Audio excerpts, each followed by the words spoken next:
ยังใส่บ่ลืมอดีตครั้งหนึ่งชีวิตได้เข้าห้องเรียนศึกษามีหมู่หลายคนฝึกฝนร่วมกันนั่นนาบอกเคยคิดจะลืมลาเวียงใส่นี่นายังจำฝังใจสาบานเสียงใสทงศรีวิไลบ้านไทยสว่างเมื่อได้พบน้องนางเคียงข้างแสนสุขสำลานสมภูบาเจียงงามเป็นหนึ่งในตำนานมาหอดเสียนลูกเสียนหลานต่างพากันเขารบบูชาหากไปได้ไปเฮียนอยู่ยังใสไผ่คงหู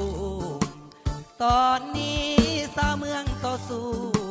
ฟื้นฟูสร้างบ้านแปลงเมืองร่วมกันสร้างสาพัฒนาประสาหุ่งเรืองสมแล้วงามลือกระเดืองบ้านเมืองสุขเย็นเฮืองสียังจำฝังใจเวียงใส่กลายเป็นอดีตหากว่าลิขิตบ่ลืมอดีตทำเพียรศึกษาหากแม่นโชคดีโอกาสมีจะหวนขึ้นมาคิดฮอดงามโสภาบ่คิดลืมลาวฟังใจข้า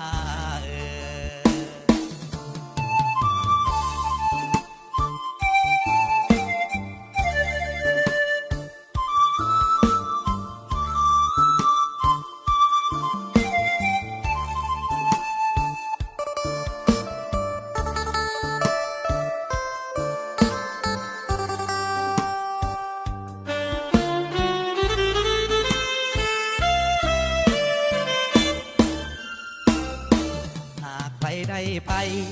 เขียนอยู่เวียงใสไผ่คงหูตอนนี้สาวเมืองก็สู้ฟื้นฟูสร้างบ้านแปลงเมืองร่วมกันสร้างสาพัฒนาประสาหุ่งเรืองสมแล้วงามลือกระเดืองบ้านเมืองสุขเย็นเฮืองสี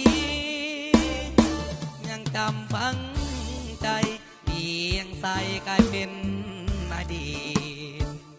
หากฟ้าลิขิตบ่ลืมอดีตทำเพียรศึกษาหากแม่นโชคดีโอกาสนี้จะหวนขึ้นมาคิดฮอดน้องงามโสภาบ่คิดลืมลาฟังใจข้า